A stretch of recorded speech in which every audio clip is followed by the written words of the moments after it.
I saw your movie at TIFF a year ago. I rewatched it again last night. It's as great as I remember. I can't recommend this film enough. I really hope that everyone watches it. So anyone who's watching this interview, please watch Mosul on Netflix. It's fantastic. Now let's jump into why. And I don't say this about every movie, but I just want to start this interview off with that.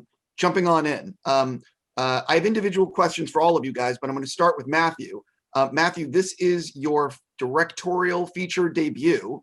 How the F did you convince them, the Russos and everybody, to let you make this movie going against a lot of what would make it easy? Yeah. Death threats. It's the surest way to get anything done. You have to ask them, because I read Luke Mogelson's article and was so grabbed by it, and realized I'm not going to be able to get this out of my system. It so resonated with me and sunk its hooks into me. And the only way I could see clear to making this a movie was to do it in as close to the mother tongue of that SWAT team as we could, and with people from that part of the world who, unlike me, already kind of knew of the story, or at least knew that units like this were fighting and dying hour by hour to take back their home. And the opportunity to tell that to the broader world was just, a once kind of in a career moment. And when I told Joe and Anthony that, not only do I want to write it, but I also want to direct it, and I want to shoot it in Arabic with a cast from that part of the world, none of whom look like me, no kind of special forces savior from the West. I just want to do as much justice to this team as I possibly could. They didn't flinch. They didn't hang up the phone. They were game from Jump Street and readily agreed that's the only way to tell this movie now, to tell this story, to make this movie. And so it wasn't nearly the hurdle that you would imagine, because they were behind it from the get-go and were my greatest advocates in trying to get it done.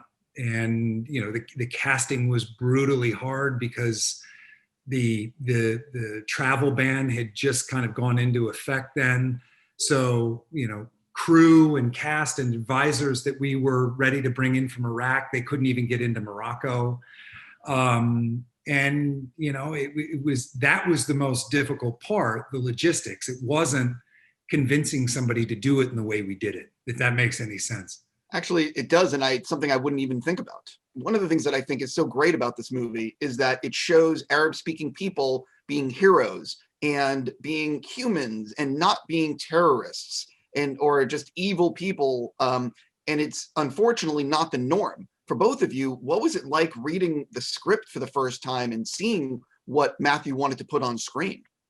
This is the very, very interesting question. The first time I got a call from Lara Atalla from Jordan, asked me for interview. For audition. And she told me there's a movie. I did the audition. I don't know what's my parts, really. Just she gave me a small scene, but we didn't talking about the parts, really. And after that, I got a call back from, I have to go to London. And when I asked her what's going on, and she told me, I think I told you, I told her, no, you didn't tell me nothing about the movie. And she told me this is a American movie, a whole in Arabic, in Iraqi. They want you to be the main character. I told her, what? No, really, because I never heard American people, they do a whole movie in Arabic. You know what I mean? And I say this company, this project, they took a big risk for that, and we have to be very honest with them. And I told her, give me the script first. I read it, really carefully. It was really written really, really good. I want to thank Matthew about that because it's like, back to your question, this is the first time it's happened like that. And we have to be very, very careful to work like with this movie. And I think we work together like really a good team to get it out for the audience. And I would love to say if they're gonna like it. Yeah, I totally agree. It's an honor to have been a part of this. It's historical, you know. I grew up watching movies, and all I heard was Allah Akbar, terrorists, and the Arabs are always the villains. And it's 22 countries, millions and millions of people fighting against 0.02% of a minority that exists everywhere in the world, and is a cancer for humankind. Terrorism, and it goes somewhere and it grew there. So for me to be a part of this, and I'm talking about with all the cast, not to have to receive an email, as I refuse it from the beginning. It was I don't play these guys, the terrorists. I refuse it. And to have this, I couldn't believe it. I was like, what? Americans do it? No way. Who's this Matthew Carnahan guy? I was like, okay, what? The Russo brothers? Oh man, okay. And it's historical. I mean, it's thank them 100 times, and just you don't imagine the message I receive every day from the Middle East, and from they telling me when they know the movie's gonna go out, and they say, and they saw the trailer and say, what is it really? Is it happening? What? I'm not gonna have to put the subtitles. I'm not. No, that's the first time you're gonna watch it without subtitles. My mother can watch. The mothers of my friend can watch it. It's unbelievable. It's historical. It's the first time. I mean, you can imagine. It's a really pride, and thanks 1,000 times from a lot of people to Matthew and the producers for that. Yeah, that's right. Yeah, listen, I think that people are going to love this movie because it's so well done, and also it's important to shine a light on what's going on. It's one thing to hear about it in the news, it's another thing to read about it in the newspaper, and it's another thing to see it portrayed on the screen with this kind of authenticity, and I think it can open the eyes of a lot of people to maybe see the human cost of what happened in that city. From your lips to God's ear, it's why we made it. And why we made it the way we did, to get at that notion that, everything that divides us, not everything, but the vast majority of things that divide us are man-made and are surface. And there's so much more that unifies us than divides us. And those things that unify us are so much more fundamental and valuable than the surface divisions. And it was the thing that grabbed me about this SWAT team, that they're fighting in ways that I pray to God I would have the courage to fight in that way for those things were I ever in a similar situation. And that, it grabbed me, and it screamed out to be told to a part of the world that may not know these men exist. For people who are going to watch this, there is a lot of action in this movie, a lot. And you guys, I believe, only had 43 days to make the film. So can you each talk about what it was like, the challenges of trying to depict this big story with all this action in 43 days? It was glorious. I mean, it was a blast. It was, glorious and a blast are probably the wrong words to use for a war movie, but just being with these people and watching how enthusiastic they were, because of, I think, the way we went about making the movie. The cast and crew would almost literally run through walls because this was such a breath of fresh air, to do this movie in this way. So it was work. It was a lot of work, But at no point, now I'll just speak for myself and you guys jump in, at no point did I ever get the sense, and the credit has to go to the cast and crew and the producers, to the Russos and to Mike LaRocca and this Bruce Franklin and Mauro Fiore. At no point did it feel like we bit off more than we could chew. At no point did it feel like, my God, we're not going to make the day. Because we just were surrounded by enthusiastic pros. And it was just, when I say it was glorious to watch them work and to see how competent and quickly we were able to do these things. That's my take. I'd love to hear what the guys think. The first days, it was I was blown away by the talent of the people surrounding me. I mean, I have no experience in cinema. I just did one film before, you know, and so to arrive is like if you play Champions League against Barcelona, you know, for your second game of your life. You know, I don't know if you know football, but it's like you play against Kobe Bryant for the first time. It's like boom, you're right in the big.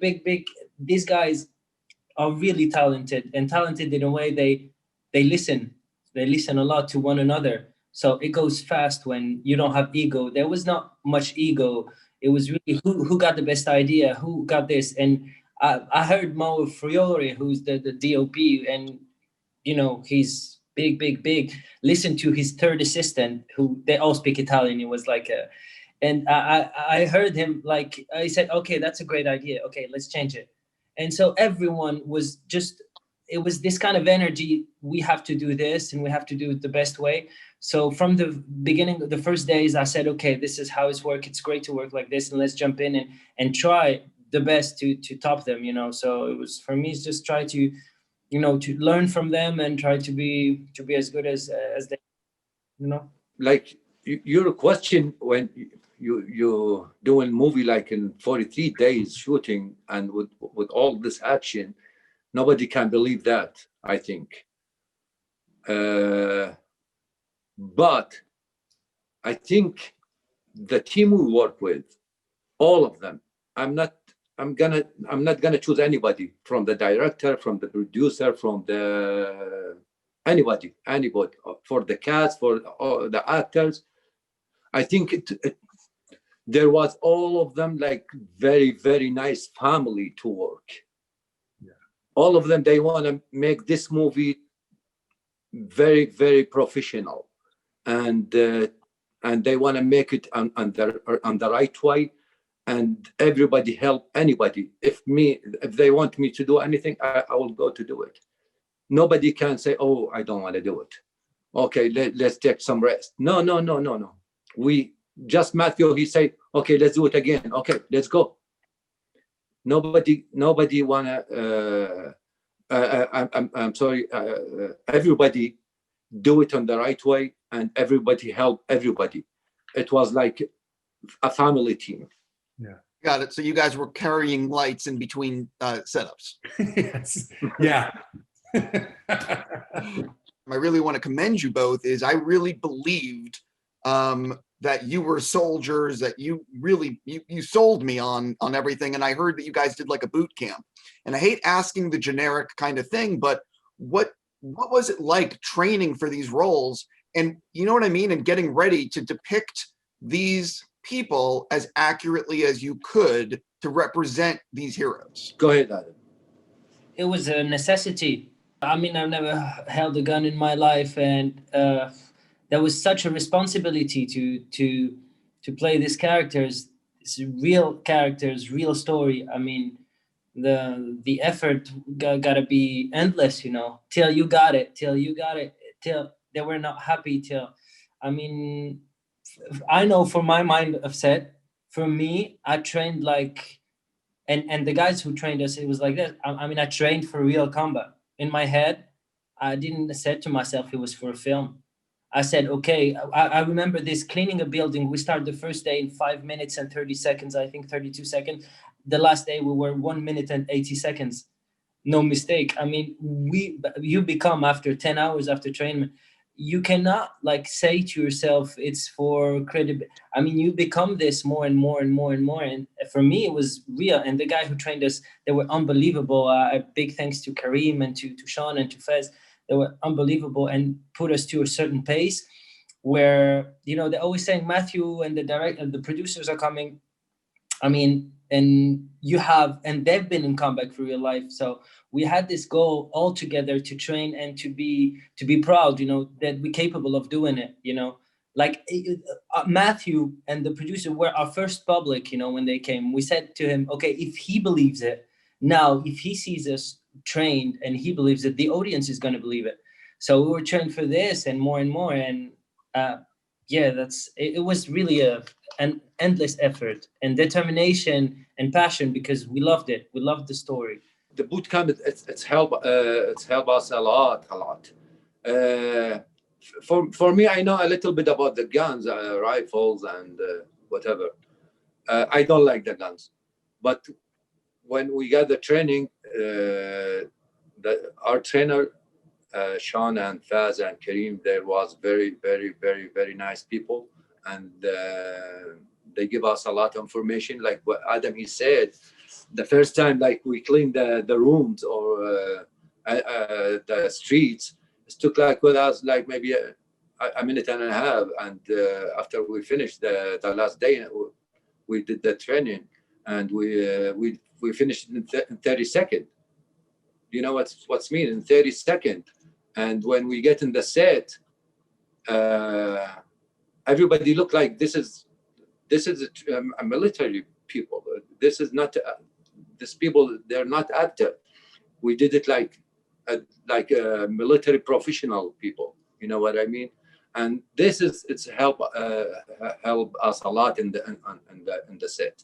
And by the way, it really looks believable on screen. I already got a wrap with you guys. And right before I go, Matthew, I just have to ask, obviously, I thought you did such a great job with this.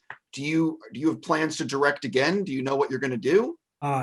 Yeah, I mean, I have, assuming the world opens back up slowly, there are two projects, both of which are with Agbo, that are kind of in the offing.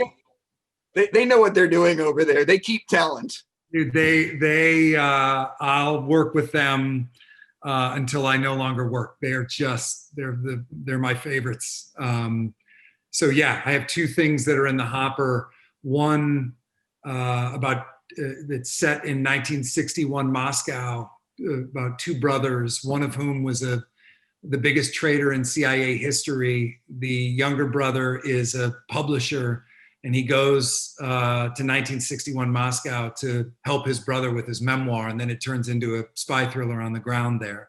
And then another one about the earliest days of Formula One racing, where a driver kind of wins a championship because he's also the getaway driver for a Cray Brothers kind of crime syndicate.